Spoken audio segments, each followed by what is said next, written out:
আরজিকর আউটপোস্টের আইসিকে তলব সিবিআই এর। আইসি সহ সব পুলিশ কর্মীকে তলব করেছে সিবিআই। আরজিকর হাসপাতালের আউটপোস্টের যে আইসি রয়েছে, যিনি আইসি রয়েছেন, তিনি সহ সমস্ত পুলিশ যারা রয়েছেন তাদেরকে, পুলিশ কর্মীদেরকে তলব করা হয়েছে সিবিআই এর পক্ষ থেকে। আরজিকরে যে জুনিয়র চিকিৎসকের মৃত্যু, সেই ঘটনায় আইসি সহ সব পুলিশ কর্মীকে তলব করা হয়েছে সিবিআই এর পক্ষ থেকে।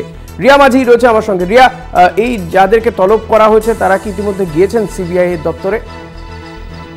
দেখো, তোমার যে ঘটনার দিন থেকে অর্থাৎ 8 তারিখ মধ্যরাতে এই ঘটনা ঘটে, একদম ভোর সকালে এই ঘটনা ঘটে। তারপর থেকে যারা যারা দায়িত্বে ছিলেন অর্থাৎ আইসি পোস্ট সহ 10 থেকে 12 জন অফিসারকে তলব করা হয়েছে। ইতিমধ্যেই 6 থেকে 7 জন অফিসার এসেছেন, যেখানে আইসি সহ অ্যাডিশনাল সহ একাধিক যারা পুলিশকর্মীরা ছিলেন তারা কিন্তু ইতিমধ্যেই 6 থেকে 7 জন অফিসার ইতিমধ্যেই সিবিআই দপ্তরে হাজিরা দিয়েছেন। এবং যেটা সূত্র মারফত জানা যাচ্ছে যে 10 থেকে 12 জন অফিসারকে তলব করা হয়েছে।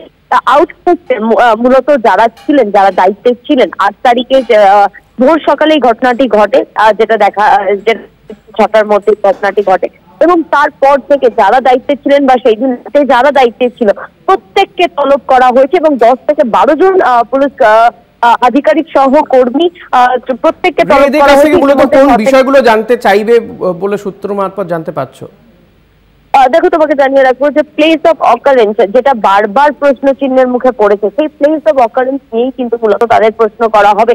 এবং তারা সঞ্জয়কে চিনত কিনা, সঞ্জয় তো অবাধ যাতায়াত ছিল এই হসপিটালে, সেই কারণের জন্য সঞ্জয়কে চিনত কিনা এবং তবে তারা সিকিউরিটি অ্যারেঞ্জমেন্ট করতো, মূলত কারা কারা ঢুকতে পারতো হসপিটালে এবং যাদের সিকিউরিটিরা কি কি দেখে তাদেরকে হসপিটালে অ্যালাউ করতো, ঠিক আই কার্ড দেখতো কিনা, এই সমস্ত বিষয় কিন্তু আইসি আউটপোস্ট সহ যারা একাধিক কর্মীরা রয়েছে তাদের ডিউটি কিভাবে থাকতো, কোথায় কোথায় ডিউটি থাকতো এবং কি কি বিষয়গুলো তারা মাথায় রেখে ডিউটি করতো, এই সমস্ত বিষয় বা কি কি ইনস্ট্রাকশন তাদের দেওয়া হয়েছিল, এই সমস্ত বিষয় জানার জন্যই কিন্তু মূলত 10 থেকে 12 জনকে আজকে তলব করা হয়েছে। এবং তার মধ্যে আইসি আউটপোস্ট সহ 6 থেকে 7 জন ইতিমধ্যেই এসে উপস্থিত হয়েছেন।